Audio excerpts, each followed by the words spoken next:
Hello all, Sam Dickinson from the Model Train People, along with my cat Chessie here.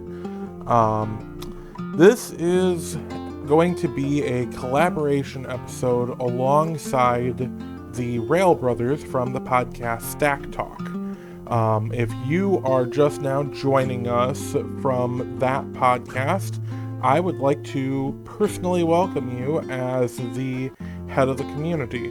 We have been around for, I want to say, at least a year and a half, maybe 2 years, and we are primarily a community of 20s and 30 somethings, but also of all age ranges, and we focus on model railroading. We have channels open on our Discord server for tutorials, for questions and answers.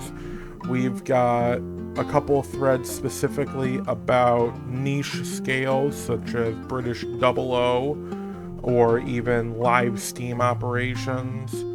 We've got historical groups and other things that are used to talk about very specific things, and we're open to anyone. If you have a love of model trains and you are involved in model trains or have a desire to at least start in model trains, we would be happy to have you in our community. I believe we've already passed 150 members, and that's still growing. So links will be in the description to find our community and everything. But yeah, without further ado, I hope you look forward to today's special collaborations episode, and don't forget to go over to Stack Talk and listen to the other half of this podcast so you don't miss out on the other half of the conversation. Take care.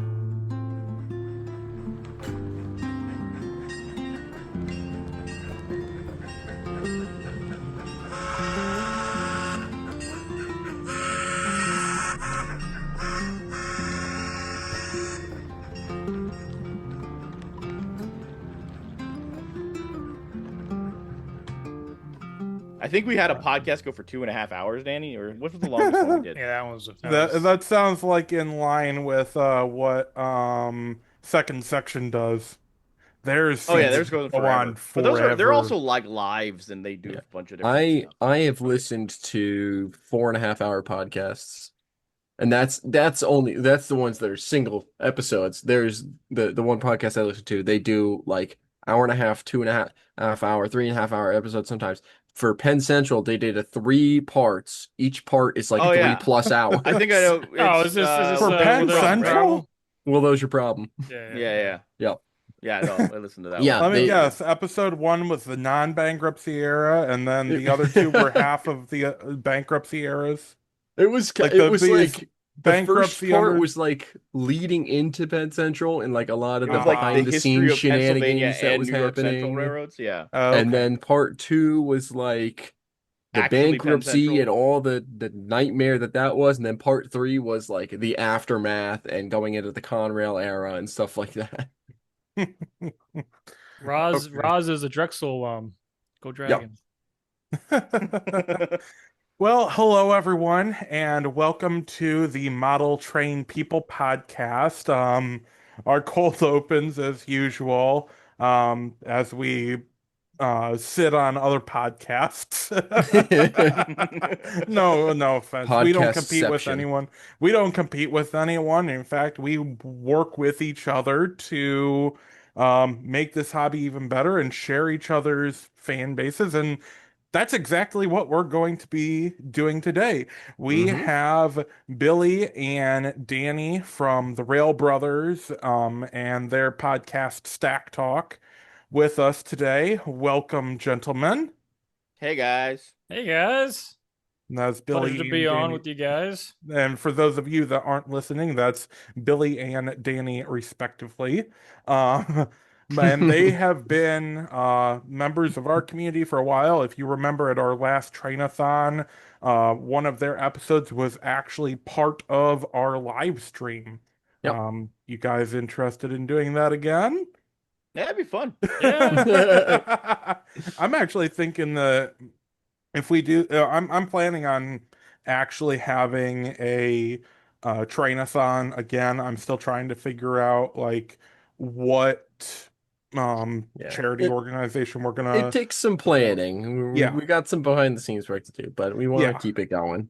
exactly. But first I've got to get through the Allegheny Steam Gala this weekend, which I am really looking forward Yeah, I'm to. jealous. I can't go to that. I'm like, Yeah. ah, that sounds so fun. If Yeah, if the ops weekend that I literally got home from like 2 hours ago was not this weekend, I might have been able to go to that next weekend. okay. But I still have it in my calendar.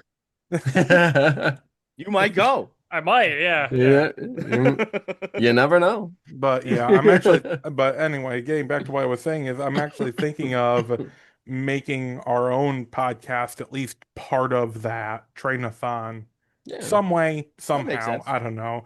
Maybe find a way to get Eddie to come back. There you go. Eddie, Special come help edition. me. Special edition. Yes. Yeah, we got it. Nice. But, anyway, so this episode is actually going to be a little bit different. This is actually going to be part one of a two-part episode that we are recording. And if you want to listen to the other half, you are going to have to go over and listen to the Rail Brothers and their podcast, Stack Talk, to hear the other half of this episode. And this episode's topic is actually going to be one that um, Hmm. armchair modelers are going to like and dislike equally. Because Yep. it'll kind of bring out Strong that, opinions. yes, it'll bring Oh, out some definitely. strong opinions. And um, that actually reminds me, I need to make an episode called "I'm an Armchair Modeler, Help!" Good one. That'd be great. Because truthfully, that's where What's most people stay for a while, you know? Yeah, exactly. I mean, they're already sitting as it is. They're in the armchair. I wish I had an armchair. This doesn't have any arms on it. Ah. Yeah. But what we're going to be talking about today is the different types of model railroad layouts. They are going to be talking about more of the realistic styles for model railroads, but what we are going to be talking about on this episode is going to be focusing more on the display layouts that are designed for like rail fanning, or not necessarily the operations. Obviously, you can find some ways to incorporate some sorts of operations in there, but and we'll get into that. But yeah, so we will be talking about that. Yeah, truthfully, I think it's going to be an interesting topic because it's like, truthfully, I feel like a lot of the podcasts that I've listened to about this, and even like a lot of discussions in the model railroad like scene, is usually about operations. And Mhm. yes, operations is Oh, really fun to do and stuff like that. But I feel like a lot of times people aren't there with their layout yet, or like people just want to have sometimes Yeah. a train go around and be interesting. I know Danny yeah. definitely is in that category. Oh, yeah, totally. Right. Well, actually, I am too, for two very specific reasons. One, obviously, is my upcoming T-Track model railroad, and using T-Track modules for shows. Usually, you are exclusively display with T-Tracks. You're Yeah. very rarely, if ever, doing actual operations at a show. My club's HO layouts and the O scale layouts are all that, just displays, continuous runnings, all that stuff. But there's a new thing that I'm doing. I have been commissioned by my church to build at starting a 6 foot by 8 foot Lionel train display for Ooh, their Whoville and Santa Village. Ooh, nice. that's fun. It's a whole thing that they do. They turn half of the church into Whoville, where you get to meet the Grinch and Max and Cindy Lou and everything. And then the other half is the Santa village, where you actually get to meet Santa and everything. And they were looking for some more things to do, and I happened to mention an interest in, hey, I would love to make a Lionel train display because I'm sure I'm not in a church with 3,000 families. I'm sure I am Oh, not that's a the big church. yes. Dang. Wow. Yeah, it's a big one. 4 services a week. But I'm sure that I'm not the only person there that has model trains, for sure.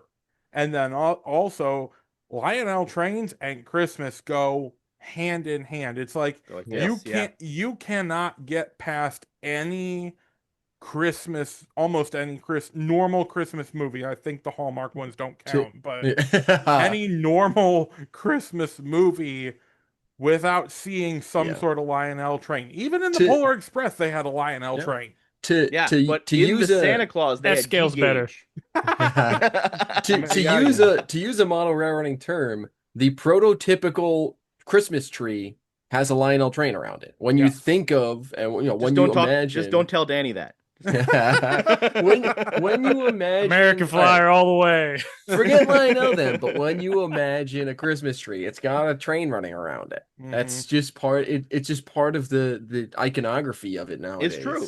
And I Oh, think yeah. that forms the basis of the most basic rail fanning layout you can get. It's just a Oh, yeah. loop. There's no switches. You know, the scenery is interpretive. It's presence. It's Mhm. gifts, right? I Yeah. think it's a beautiful thing. People like to poo poo it, but it's the most accessible way to the hobby, and I think it brings people immense joy. It doesn't have to Yeah. be complicated to be fun. Exactly. Yeah. And Even kind if of it's one of those simple plastic track ones. Like yeah. I remember one of my first Christmas trains. It was an old plastic set that was battery powered. The locomotive, it had like a little station, it was kind of an old West timey train, but it moved around. It actually did make smoke, which I thought was really cool at the That's so time. neat. Yeah. Yeah, for a plastic model made in the 90s, that was really, really That's cool. pretty cool. Yeah. And I had the depot, you press the button on the depot and it made all the generic looping train sounds. And I had that set up. I had the wooden trains set, like Thomas wooden train set up. Oh yeah, we had Now those. my We had a grandfather actually lot of had some those. my grandfather actually did something really interesting. He didn't have a train going underneath the train. He had a train going around the top of the tree. He had one of Mm. those Bachmann circle sets where it's Bachmann Easy Track, but in 4 quarter sections, Mm-hmm. and it clamps around towards the top of the tree, and you have an N scale train running around the top of that. Oh, I that's so remember cool. that specifically, and then also I never knew what happened to him, but he had a pair of mechanical ornaments that like they had like little city scenes inside of them, Mhm. and they had these little discs with trains that were on them Yep. from the 1990s. Like I've tried to find them and I find similar ones, but they're more modern style ones. But yeah, Mm-hmm. Christmas and trains have gone hand in hand for years, and probably the earliest display layout designs of all, but Oh and the yeah. simplest ones. And- But then again, Yeah, I know like me and Danny both do set up some Christmas displays, and that's kind of Mhm. like where a lot of, as you were saying, a lot of it kind of started. I set up a little display with my G gauge trains, a Christmas display at it's like basically the old city hall in my town, Mhm. for a little train display we do. But as we said, it's basically I have it so, and there's a few ways you can kind of add interest to these things. You could have obviously multiple trains. Usually, always makes it good. Um, Mhm. Having the train somehow disappear and reappear in view. Yep. So the tree kind of does that. If you put like presents under it, like it kind of works that way Oh yeah, automatically by having that kind of like stuff in the middle of it. yeah. But like on the display I did, I had like a tree on one end and then a whole pile of presents and like a little like kid fire like ride on fire truck in there and like people like that. Oh yeah. And then I have like 2 trains running, and I also another fun thing people always like is when the train somehow crosses over itself. So whether it's Mhm. a level crossing where with like a frog, or you can also gain elevation and have it go over itself that way. Mhm. That is another great way of like trying to add a bunch of like interest to it. yeah. I know Danny actually his Christmas S gauge layout that he puts up, he does several of that. Yeah. Yeah. Yeah. I guess that's like thinking about where on the continuum of display versus operation or realism you want to be, right? Because like mine is probably like if mine's probably 75% display and 25% operations. That I guess I would say if you're 10% operations, you have switches, maybe, Mhm. right? 10% op- Yeah, you Yeah, got like you two have like a switches, a siding. siding. Yeah, you have like a Yeah. siding somewhere. Mhm. Once you get like a runaround, maybe that's like 20% operations, maybe. Mhm. And if you get like a facing and trailing switch, I think you're basically you're almost all the way there to having You're some basically operations. operating. Yeah. Yeah. But like, so mine has it has a runaround, it has a facing and a trailing switch, and I think a couple other sidings. But it's basically a display layout. Let's not kid ourselves. Right. It's I like tried every to get Danny to make waybills and car cards for it last year, and I still yeah. For Nice. for anyone interested in learning more about Danny's layout, go check out the StackTalk episode where Billy and Danny talk about their layouts. Yeah. Was it Christmassy trains? That was our first season, right? Well, I was talking about the one you guys did this season where you showed off your layouts for the Oh yeah, I your- guess your we did do that. multi-tier Oh yeah, you did layout. talk about for the the yeah, the yeah, yeah. trainathon. No, I forgot about that. Yeah, Yeah. that one too. That's a good one. Yeah. So I think be honest with yourself about how much you're going to display versus operate. To me, I just like seeing trains go around in the circle. I'm a simple man. What can I say? Um, and me I see guess train, me happy. exactly. Yeah. That's all And of to be us. fair, who amongst us does Yeah. not, feel that? Exactly. Like, And in my particular case, I throw a party every year, like a Christmas party at my house, like a cookie swap, and I have a bunch of friends come over, and like this huge display. It's not huge, but it's a display in the front with all the for American the Flyer small trains. house you have, it's pretty large. Yeah, it takes up maybe it's 4 rooms on the first floor of our house. It takes up a whole room, right? And it's the entry room. So you Nice. come into the party, bam, you've got the Christmas tree, you've got Polar the trains Express going going around, through. Polar Expresses, and I've designed the layout Hogwarts in a way that Express. it envelops the Christmas tree. But anyway, that's what I'm saying is that I throw a party, and a big piece of that is people like to watch the train and see the train. They bring their Yeah. kids to the party, so the It's- train has to work for that Mhm. party. Luckily, it's Yeah. the beginning of the season, so I've probably tested the track pretty well at that point. Mhm. But that's something to consider is like how are you going to operate the layout? Even if it's a display layout, the hopefully the intention is you're running a train at some point. Yeah. Theoretically, it could just be not a display. What is that called? Museum piece? Museum piece or a Diorama. Yeah, Yeah, that's I the guess word. is like if you go all the way over on the realism spectrum, you go over to the non-operating dioramas, and is that just a rail fanning layout? Is it rail fanning? Train doesn't work. Anyway, It's sorry. it's the most rail fanning. They modeled a photograph. Yeah, exactly. Yeah. But the fun thing is there are ways of having it so you can have the train move in areas Yes. in things that you don't need a continuous run. I actually set one of these up. So like Danny's note and Christmas layout is mostly so we use when we do our Christmas ones, we mostly use like I think a lot of it was like our grandmothers, and I think Danny purchased a bunch more of like Snow Village specific ones, which are like the little like Christmas villages, and you can get those all. There's a bunch of different. The Mine's portions Basically, of any the- big store will, any of the big department stores, they probably have one. Yeah, but like you a can get it set. like there are people that are very specific and like they only want Snow Village and this specific and only Dickens Village. Oh, Yeah. I'm like it's got to be Like, it's got to they're, be like- Dickens or Christmas in the City or some Hallmark. Lemax. Yeah. So like The there are Walmart people ones that are, aren't like, bad, very actually. specific Right. that they like no, we can't have this with this. They're like it's their thing. They foam it, Yep. Um And they don't count rivets; they count snowflakes or whatever. I don't know. exactly. So, but I actually have one with my I inherited my grandmother's Dickens Village, and I had it set up on like our little Much to bureau. my chagrin. Yeah. But and I had it, so I was like trying to figure, I'm like, I want to have a train involved with this because she had a big, like, awesome Victorian train station. So what I did was, it for a year or two, is I had an HO train in the back because the I was trying to figure out, like, force perspective wise with it. And I'm like, Mhm. HO would be smaller than this size building, but not that much. So if I put it along the back wall and kind of elevate it, I can make it look like that. Now it's kind of in Victorian era, so I was trying to figure out, like, what's kind of like and Britain for that matter too. So I'm like, what trains do I have to do that? I figured out the John Bull works. Yep. Oh yeah. Also, the DeWitt Clinton kind of works.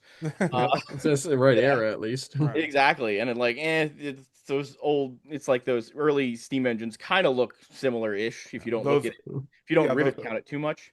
those Uh, early British Planet style locomotives with the exactly. 222 pipes. That's what I was really looking for. Hmm. But what I was able to rig up was, there are several different ways of having it so the train can just go back and forth without it Yes. going in a simple loop. The easy way to do it is Bachmann makes I think it's called like a trolley. They bill it as like their trolley system, Yeah. Hmm. back and forth. Um, that's usually the easiest way to do it. I had done it in a different way, which involved like a little circuit board and some little um, You light you emitting diode, like little like yeah. You built it manually, basically. yeah, like it wasn't quite manually. It was like a little kit, but I had it so it went back and forth. Apparently, there's one now out that's apparently really good. I've actually been thinking about trying to get it. It's called Was it the Motorman? The ISC yeah, Iowa Motorman? Scaled Yeah. Engineers Motorman. Mm. I've been thinking about getting that and trying it again with that because that one uses an infrared Oh yeah. little Yes. thing I on the end. actually That means that it won't get. The one I had kind of had some issues where, like, if you turn the light off, the train would just run off the edge. Whoops. And, I actually got to see that system on display at the St. Louis RPM over the summer. oh, And cool. it was nice. And they used it in integration with their signal system to show it off. Hmm. Yeah, So it's a that was pretty nice to see. it's a And But that pretty also neat piece can of work with kit. DCC as well, if I remember Yeah, correctly. it works for DC or DCC, yep. and it's got a lot of features. We are It's not sponsored, by the way. no, it's just a nice piece of kit. Although, hey, if Iowa Scaled wants to send me a proto throttle, call me. I'll send them over. Here for you. Yeah. Yeah, we'd be happy to do product reviews. I've actually got one sitting over here that I need to do at some point or another. So, yeah. But yeah, so like we went down, like, obviously there's the Christmas layouts that way.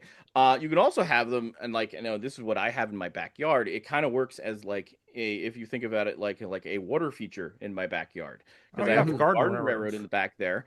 And Danny can tell you, like, I built it like 5 years ago at this point, and it's just fun to have during parties or something like that, or Mhm. barbecues. You just have it running around in the back. It's a real simple layout I have. It's like a 35-foot dog bone, Hmm. basically.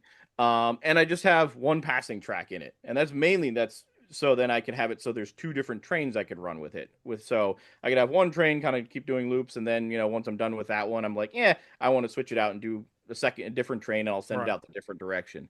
It adds some interest to it by having that kind of passing track. And it makes it so it's easy. So especially with G gauge, they kind of get big, so it's kind of a pain to Mhm. switch them out. Yeah, Yeah. G gauge or Especially F during a scale, party. depending on which area you get in. Yeah, mine is very not scale at all. It's a ferry railroad, so Mm.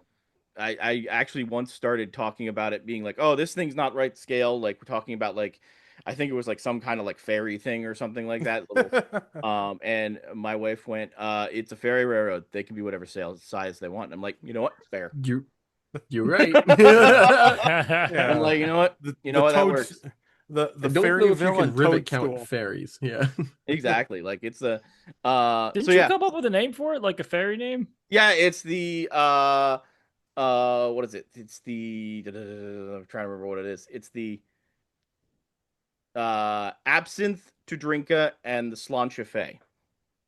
Ah, Yeah, Okay. so slancha, like, toasting, Slancha. and absinthe as in, like, it's a bunch of drinking puns. Hmm. Um But I don't know. I only have one thing lettered for it. Actually, my sister made the lettering with her Cricut with it. Nice. Fun. Okay. And then I sprayed that thing with glitter paint. Nice. So it's like it's fairy, yeah. But yeah, so as I said, it's a real fun thing, and like that one, it's nice. It kind of works as just kind of like a water feature that you would have in your backyard. It's something that Mhm. people are like, oh, that's really cool. You have it go around the plants. You have it so you can have maybe a little bridge or something. But as I said, that's kind of one way to add. Like, it's a way to use it without having to be like, oh yeah, this is like we need to be operating on it. Right. Yeah. But truthfully, part of me might be put a couple more turnouts on it. Maybe I'll play with operation on it. But truthfully, Well, I will say I'll get it. I'm gonna, real railroads.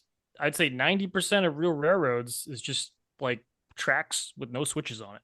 Oh, Yep, yeah. so Like that's that's true. like that's like Mhm. most of it. So in a way, you could argue that having a rail fanning layout with 0 switches can be the most prototypical.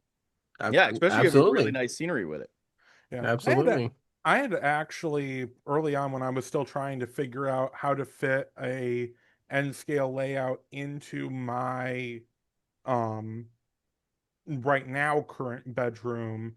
I had actually come up with a design that while it had the elements of operation, it clearly was more the just continuous running style.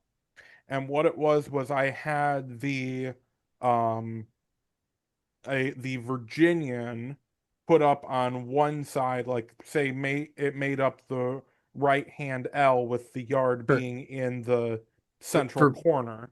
for people who don't know, the Virginian is a pretty famous pre-existing track plan that Mhm. Model Railroader published, I believe, Yes, right? they Yeah. Oh, really? it was actually a project. Well, they first published about it in an article on 4x8 layouts, Hmm. and then they turned it into their own project layout, and other people have incorporated it into their own planning. There was actually a gentleman, I cannot remember his name, but he models the Norfolk and Western in the late 70s, early 80s. And while his is clearly a walk around layout, he stated that he took a lot of inspiration for the track plan for that from the Virginia. Hmm. But the idea was that this was going to be an L-shaped layout, and the Virginian would incorporate like the right-hand corner of this L-shaped layout, and then it would on the other side, I would have an extra loop, so it would have the outside loop, but then on the inside, because one of the things I absolutely love, and something that comes back to my rail fanning experiences and where I loved rail fan, was I wanted a junction diamond. Like Hmm. that's what I wanted to model. I because all the places that I have loved to rail fan. There's Durand, Michigan. There's oh, what was it? The uh, oh, there's Bellevue, Ohio, Fostoria, Ohio, Deschler, Ohio. That's what I'm thinking of. Um, Butler, Indiana, on the Norfolk Southern's water level route, and even right up here in Princeton, Indiana, near me, or over in Centralia or Mount Vernon, Illinois. Those are all places that have diamonds, and they are popular because you have not only do you have a high chance of seeing more trains than just sitting somewhere on a regular main line, you are have a higher chance of seeing multiple railroads because you unless you happen to be somewhere where there's just where it's one railroad crossing itself, you're more than likely going to see two railroads or sometimes three in just one location. And those had always been a fascination to me, and I always wanted to find a way to incorporate it. And the way I had kind of figured it was you would have an outside loop that goes around this L, and it would kind of incorporate the Y track going from one diamond to another. So I would always have one train using that, but then I'd have another train that's kind of doing a figure eight and Mhm. disappearing underneath of the branch line that's coming up over it, so that it actually looks like it's disappearing and reappearing. And even though it's going to be the same train, because it's moving so slow and I have the option to just say I can stop it or something, it really um became like this idea of more of a true rail fanning layout, where I could just sit and have two trains running around. One would always be taking the diamond, and the other one would be taking the Y track. And I wanted to do that, but I could never get my head around the concept of how to do the staging yard in the hidden area, so Mm. that I could actually change out the trains every once in a while and go in, and so I could have more than just two trains, basically.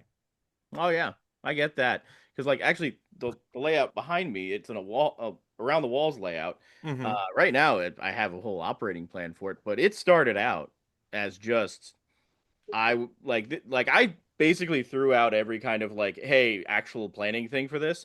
I just put shelving around my entire attic and then put a loop of track on it and just started building off of it. And the first thing I did was putting like, oh, I need to put a couple right back here. This is like the staging area. Um, First thing I did was put like, three like I first put like a passing track there and then a third passing track, so then it became kind of like a little staging yard for it, and that's basically what it is. Um, then I figured out all the other stuff, but Yeah, but like and that kind of. Oh, sorry. Go ahead.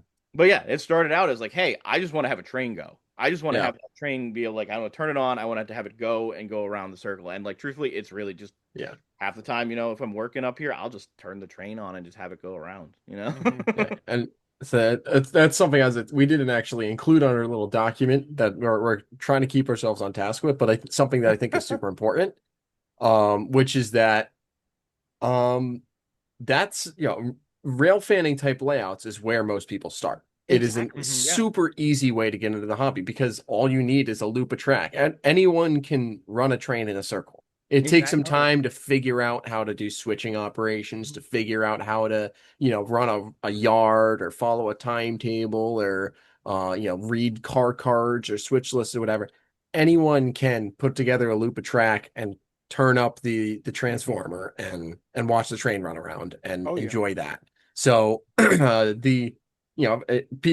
people out there who are big into operations, don't go just discount the rail fanning layouts, because that's where 99% of us start.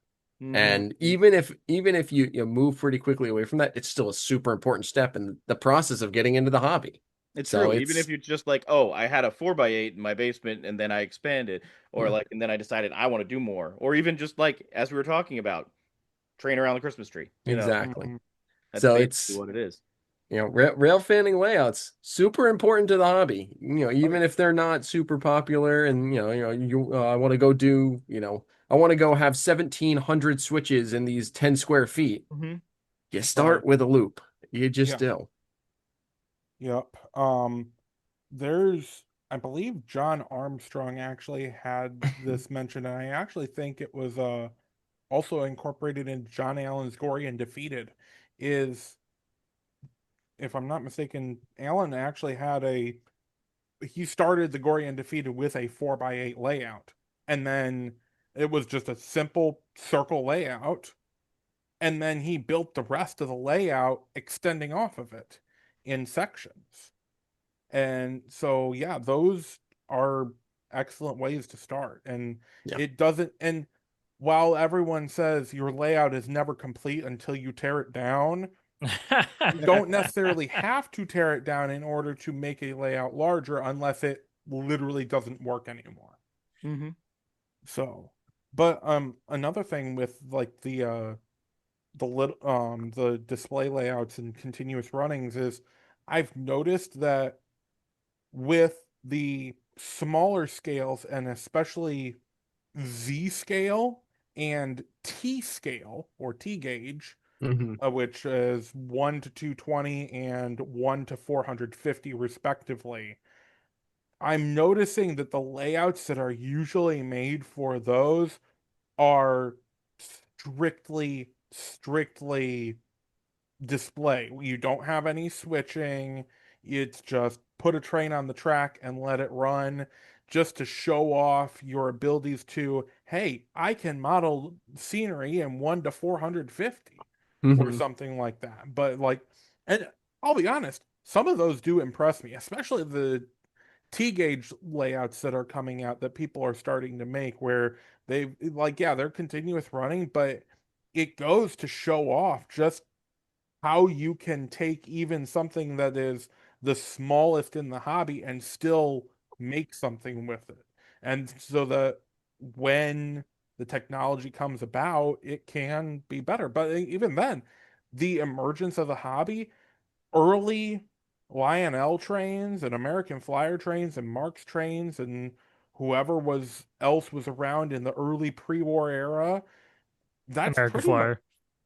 I stand for but they you didn't really have as many of the industries. You did have some, but most of the time it was just run the trains in a circle, and that was enough for people, even back then, just to be able to have a train.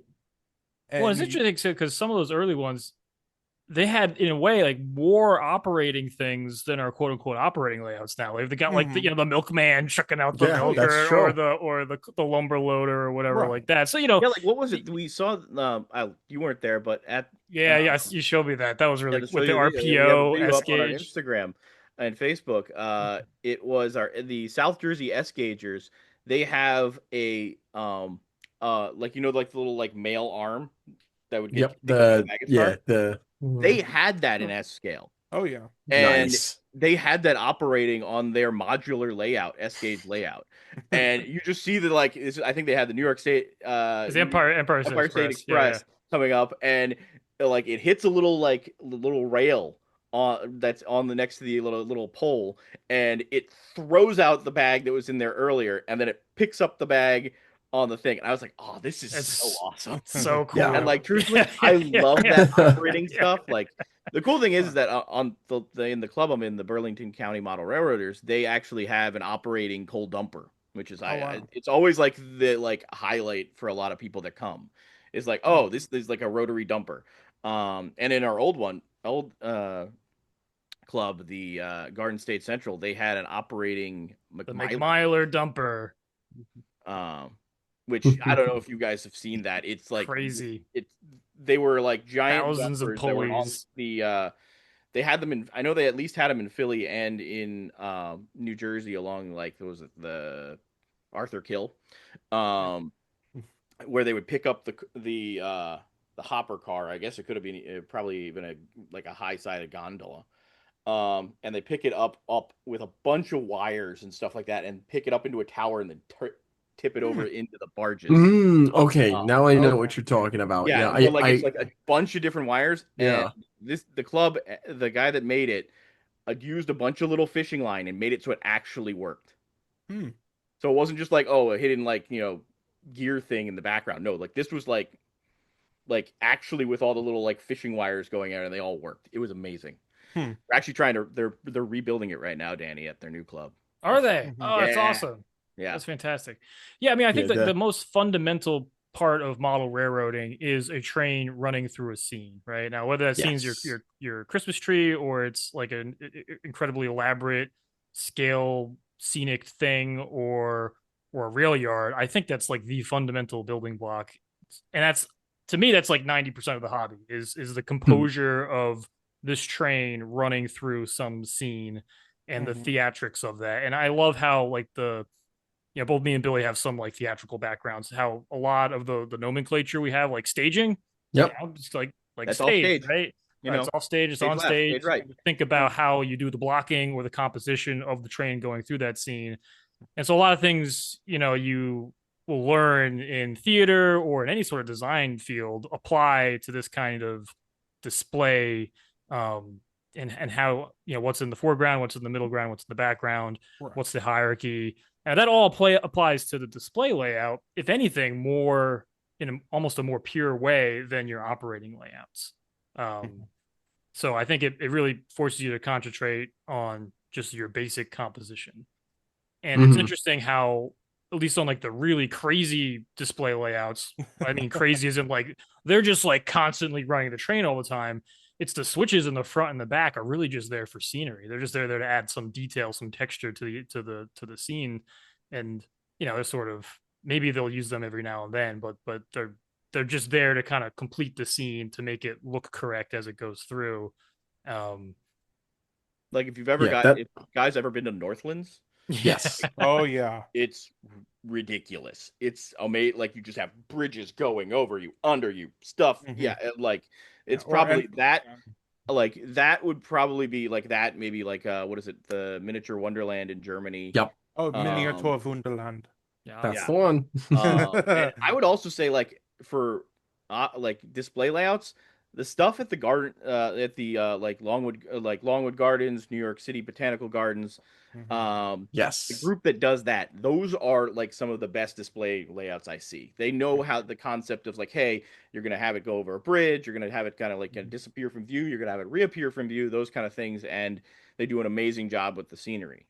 Right. Called like the And- naturalistic buildings and stuff yeah. like Another one I'll shout out is the was it the Toy Train Collectors Association Oh, that. yep. in Yep. Strasbourg, and Oh they've, yeah. at least over the course of me and Billy going over there over our, I guess, lives, I guess. Yeah. It seems like they've switched out almost every single one of those operating layouts they have. So they have essentially one in each scale. I don't think they have one in N scale right now, where it's like kind of not as great as the other ones, but they're working on it, which is great. But each one of those layouts does a really great job sort of representing the scale or gauge or whatever you want to call it in that particular case, Right. and keeps the operations are really impressive where they got a bunch of buttons that will make certain things go, but they still have switches and whatnot. And it's pretty impressive how like there's a combination of all the elements we've been talking about, the sight line breaks, the scenery break, the scenic breaks, um, as well as some shuttle components with things going back to back, and they've combined them in the same sort of rail fanning operating, or not operating, but rail fanning display layout in a really cool way that shows off the features of each scale. And yeah. and that kind of also leads me to the other really great application of a rail fanning type layout, which is a museum. Yep. Mhm. And I've been volunteering a lot at the Danbury Railway Museum in Danbury, Connecticut recently. And I'm actually working on helping them revive their N scale layout, which also functions as a diorama of the yard in 1950.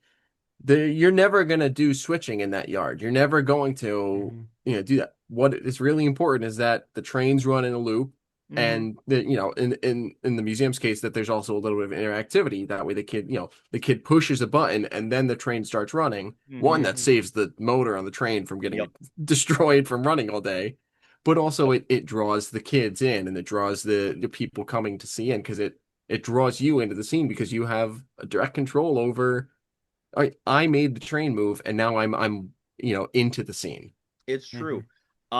There was actually, while we're talking about amazing like layouts like that, and if you've ever been to the Wilmington Railroad Museum down in Wilmington, North Carolina, they have an amazing display layout.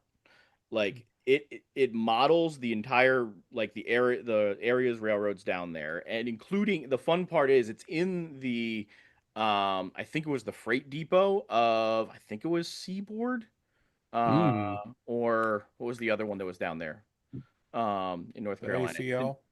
it might have been. It might have been. yeah. Yeah, it was Atlantic Coastline. Thank you. Um, yeah. And they actually modeled the building that you were standing in on the Yep. layout. Hmm. And the cool thing was is that because they had to do it, it was a terminal at that point because it goes right up to the waterfront. They actually have it so the train's on a shuttle going back and forth in between it. And it goes and it disappears out into the next into like a backstage area, and then it comes back as a different train after you press the button.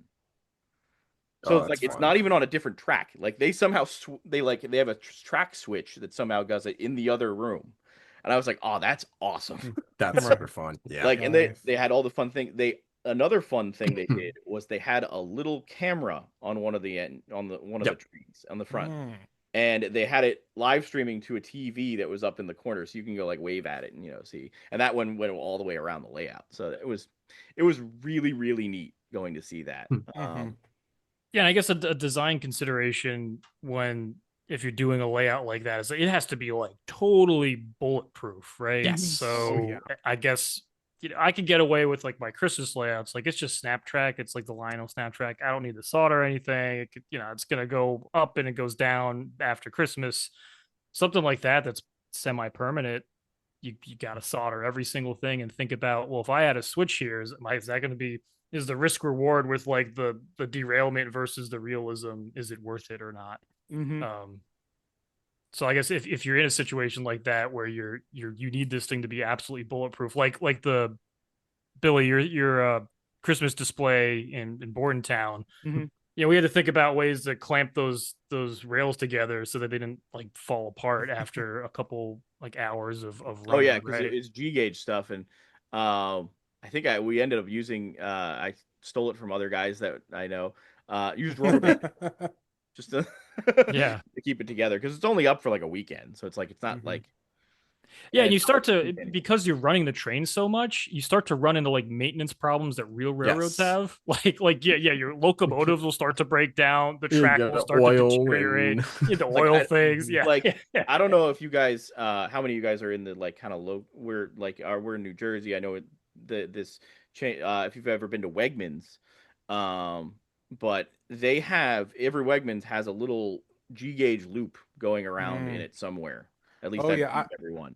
I Uh, used to go to a restaurant when I was a real kid. I'm pretty sure it's gone now. I don't even remember exactly where it was, but it was called the Family Buggy, and ah, they had a G gauge train going around. There's actually a pizza joint here in Evansville called Pizza King, where they have a G scale train running around nice. yeah. the ceiling. So yeah.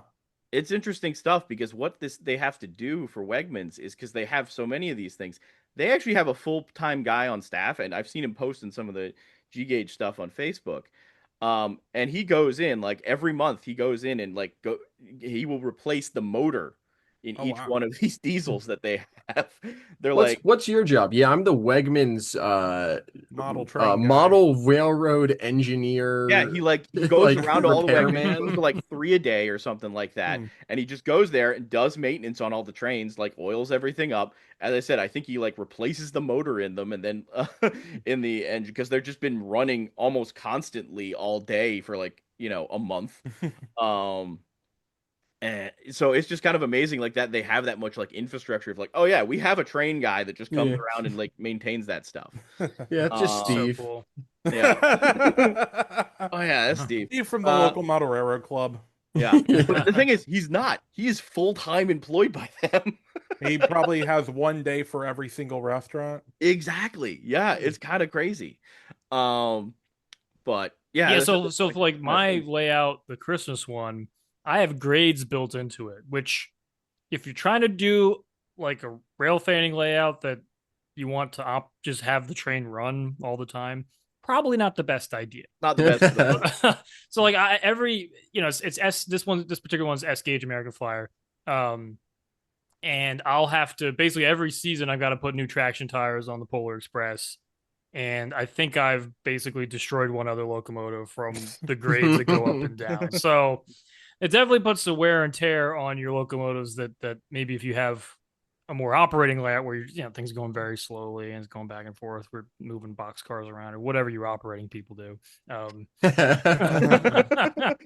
Well, yeah, no, it's true. um, I have the same checking problem your at Garden paperwork. Railroad. Yeah, I have the same problem at Garden Railroad. Like I had, there's been a couple engines that have I've broken the axle, like the gear on the axle. The gear on the axle broke because it's just been like there's some slight grades on it because it is outside. Yeah. Um, and after a while going around like a bunch of times, they will have issues like that. So Um, this oh sorry, go ahead. Continue. no, as I said, so it's just as I said, I'm kind of done with that part. So you go ahead. I was gonna say this sounds like a great segue into what are some of the disadvantages of Yeah. doing a rail fanning layout instead of something more operations based. Right. So we talked Well, about the maintenance. What else? well, I Obviously, it got can get boring. yeah. Like it's It probably the does big get one. boring. I Like mean, I mean, yeah, if you were to like, let's use this one for an example.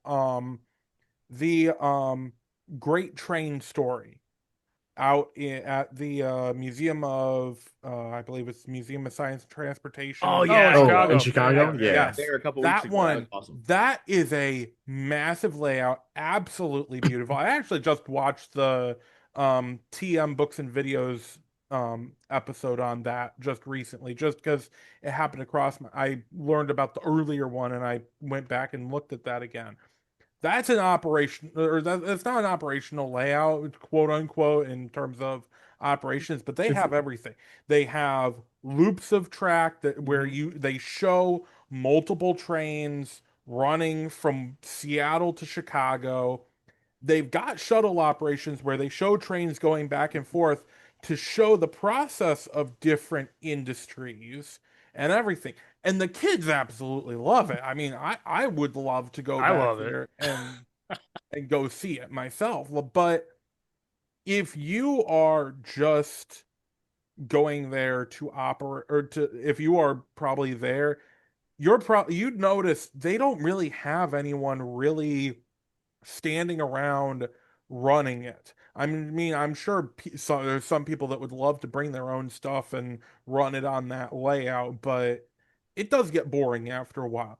I'll take my club, for example. We have HO scale layouts or an HO scale layout where it's pretty much N track style.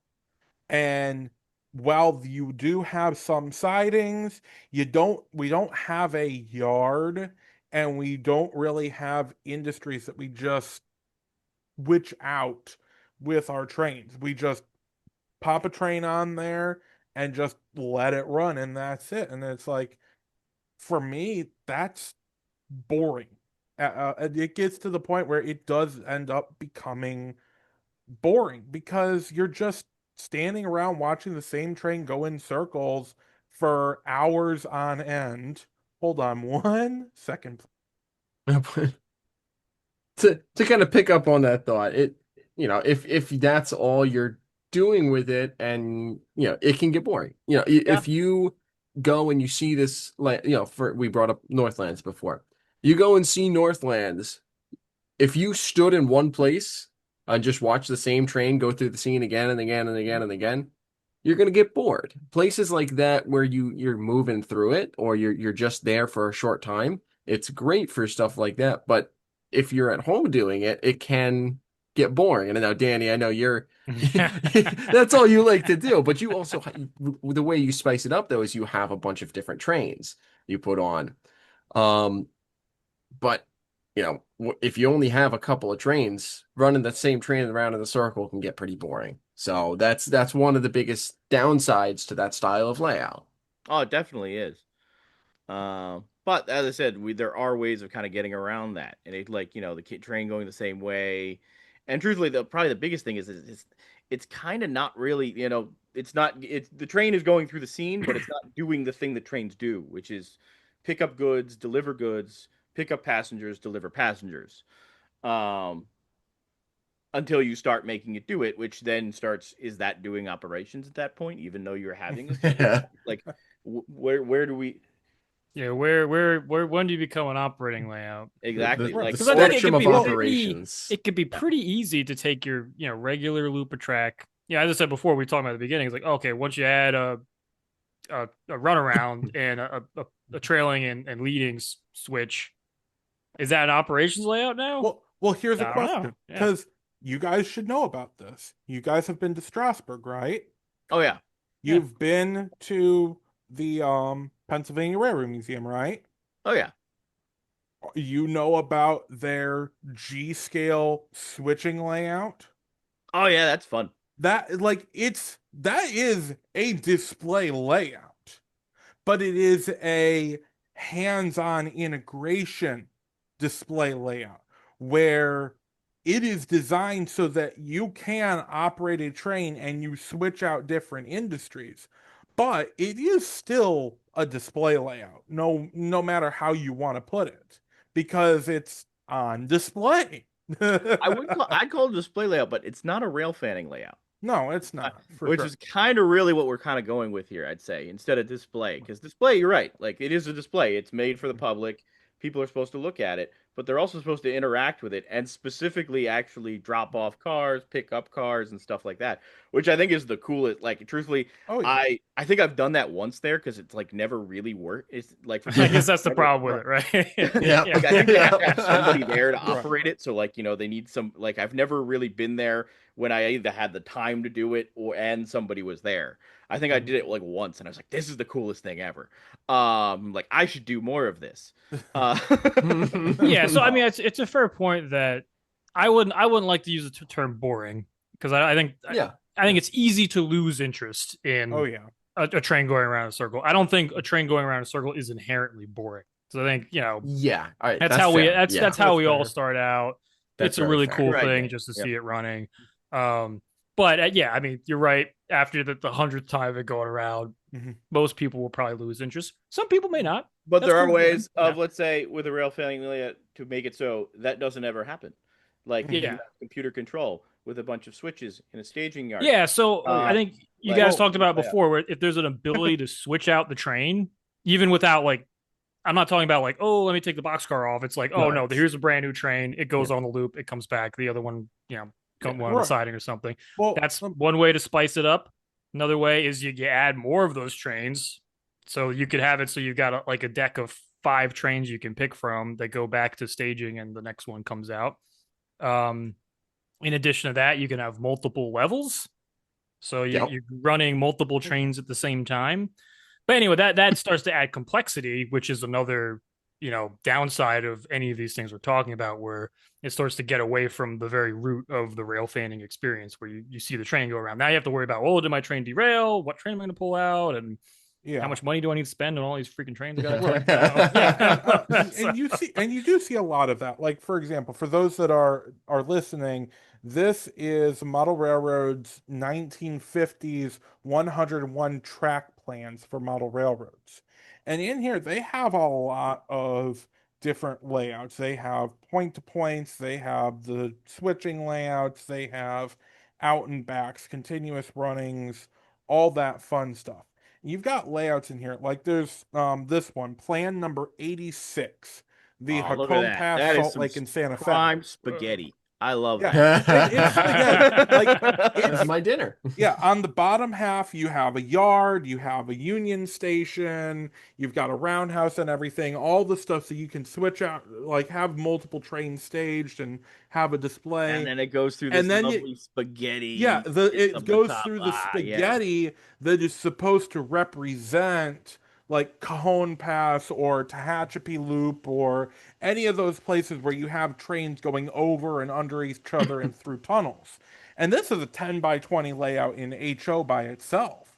But there's very, very little, if any, industries. You got like you've got one little siding here, a siding here, and a couple sidings inside the yard, and that's about it. But it's not really a layout that just has like industries that you're actually switching out. It's more of a layout for just running trains. It's not a switching layout. Right. Yeah, it's not a switch. rail Yeah, It's a not layout exactly. that has some switching, but it's not a switching layout. Right. Exactly. And here's another one, plan number 88 over here on this page. This is the Chesapeake in Ohio, and it's a 15 by 20 in HO, and it's supposed to represent They got a couple Y's. That's actually a point yeah, to point, well, isn't it? so this one actually is supposed to represent the New River Gorge and the process of trains going from the West Virginia coal fields over to the docks in Norfolk. Ooh. And like this one, it actually has a couple of like operating pits. Like it has one in Hawk's Nest. So if you look at the track plan, it actually shows it kind of like you have the train that goes across the bridge and then the tracks are on both sides of the river and everything. And there's all it is representing trains going from the coal mine over here through the New River Gorge and then coming out into Newport News and where it gets loaded on. Like, yeah, you could say it's an operating layout saying, oh yeah, it's representing the trains going from point A to point B, but it really is more of a rail fanning layout because you're recreating a real scene that is supposed to represent a place in the real world. I don't know. But I'm not even sure then, that's that does inherently. even then that still kind of blurs the Yeah, line. exactly. Yeah, because it definitely blurs the line on that one. Like it's Yeah. like not everyone that's it's not saying that like when we're saying rail fanning, it's not like oh yeah, if you're recreating something, it's rail fanning. Like Hmm. I'd really come down to like what's the primary purpose of the layout? Is it Yeah. you want to see trains Right. going through cool scenery, or is the primary purpose of your layout I want to see how trains operate and drop off cars, pick up cars, do the thing that they Hmm. were kind of designed to do, or do I want to see them in cool scenery? I I'd will. Trains are designed to deliver things, right? Hmm. So the railroad makes more money by the trains moving, not Oh, switching. I'll point that oh out. yeah. But they actually make the money by dropping them off. yeah, I mean that's where they make the money. But they would Yeah. rather have, if they were possible, have no switches, and they would just go in a straight line and drop. That's how they do it. So Hmm. to me, the more Mega essential train. operation of the train is the train running through scenery, not the Mhm. train switching. And I think that's also part of my upbringing. Is like the areas where I lived, there was virtually no switching. Things are going through at 125 miles an hour or doing track speed at like 50. So um, That's why you model the Northeast that's why I Corridor on a model the Northeast four-tier corridor. layout. Yeah. 4-track main. Yeah. Yeah, 4-track main lines on 4 different levels. Yeah. But yeah, I mean, In a 5x12 space. Like that yeah, that's Optimization. that's the spaghetti. it's Yes. the big spaghetti bowl. Yeah, the Yeah, spaghetti and western. But but so I guess the disadvantages, we talked about a lack of interest, right? Potential extra wear and tear on your rolling stock, which is mhm. not something to like if you're just running it and running it and running it. That's like a real thing. Are there any other disadvantages besides those? I mean, Like if obviously, like you space can be a big thing with it. Like Yeah, so if you're you can trying to like, generally like with a operating layout, you can make them fairly a lot smaller when you're talking about like a switching, like what you got, Dennis, like where you have that like 1 foot by 6 foot thing. You can make an Inglenook switching layout. You can Mhm. make a time mhm, saver. You can make operating layouts much smaller unless you're doing like. But as I said, there Yeah. are exceptions to that where we're yeah, talking about the motorman, the trolley kind of Yeah. back and forth But thing. Like you can make but those work with it. yeah, but typically if you want a more rail fanning style layout, you need either a reversing loop mhm, or you need the layout to be a loop. And you know, in it, even scaled down to 187, in order to run like a nice, 85-foot passenger cars through that, you're gonna want mhm, it to be a good, 20, 24 inches in diameter or in mhm. radius rather, Right. which that starts to eat up a good bit of space. So, Mhm. Yeah. that's another potential downside to focusing on that more style of layout is Right. you're gonna need a little bit more space to do that. Or you're gonna Right. have to make other compromises. Like you're gonna Exactly. have to do some Yeah. yeah, really fun yeah. narrow gauge stuff. Like I've seen, like if you ever looked at like uh mini layouts, like there's a couple different websites for it and Facebook Mhm. groups. Oh Truthfully, yeah. they're fascinating because some of them are able to get like somehow a full loop in a really tiny area Oh yeah. just by And going scale. Yeah, M scale 2x4 foot layouts like the one that I currently have that I Or still haven't yeah. ripped up. or one of my favorite genres of layouts, which is Z gauge suitcase layouts. Oh, Oh those are yes, great. Yeah. those, yes.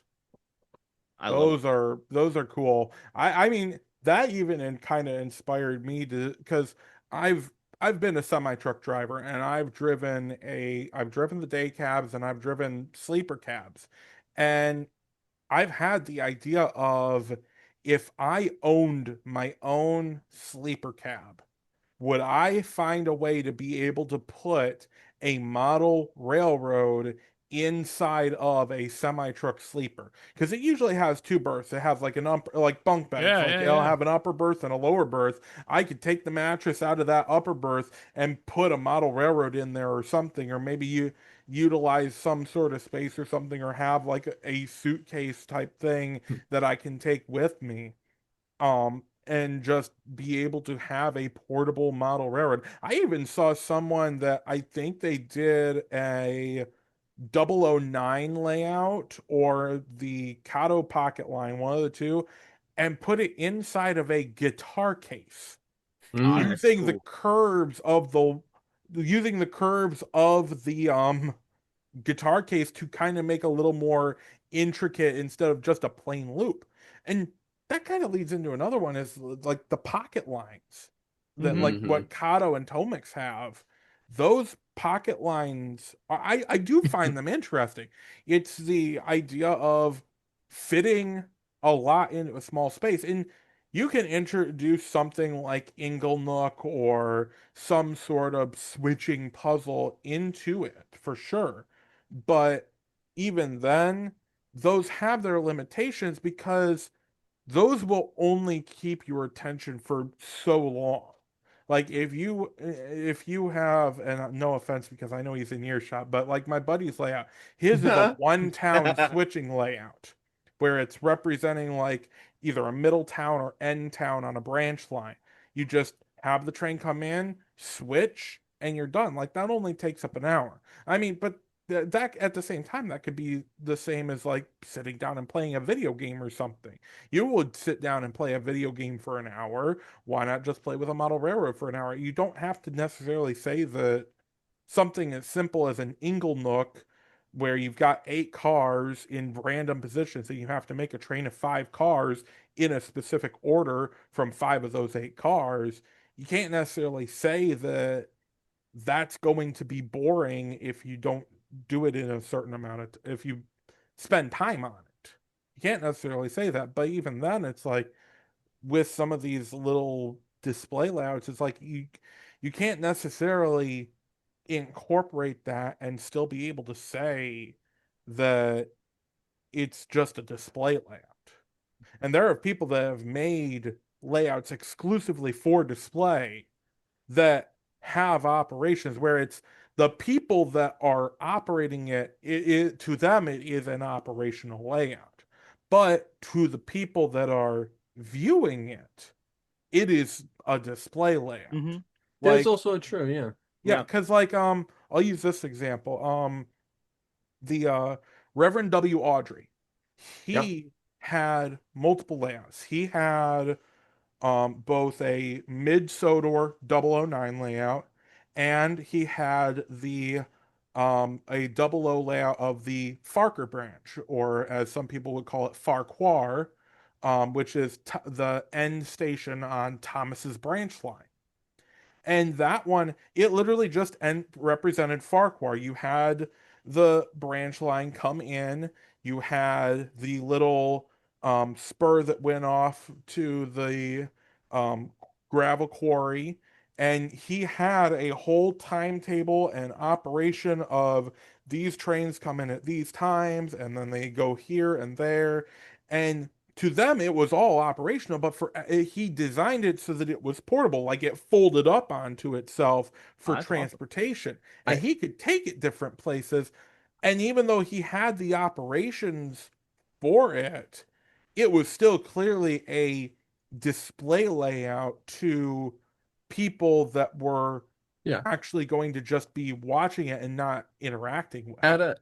a train show, even something as operationally based as a Fremo layout, to the Mhm. people who are just walking around the train show, that's a rail fanning layout Oh because yeah. you're not running that Yeah. train, man. Yeah. Oh yeah. But I Exactly. will also say to the Farquhar branch, someone brought a recreation of that to the Poughkeepsie train show last Oh year, and it was really? so awesome. Oh, I will. I It want to was see so that so cool. bad. I heard Now, someone restored did the he have Thomas original with a face or yeah. somewhere. Thomas without a face?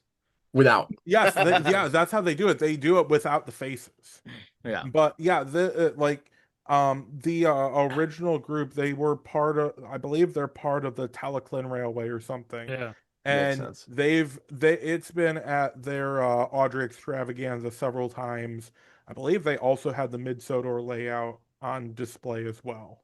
That's But it's truthfully it's a crazy. I never very realized his layout was that small. Like I no, assumed it was like it's some kind of massive empire that had all no. this stuff with Well, it. He's like, he no, I actually have had this an little thing, and then he has made this giant thing in his head that like it's yeah.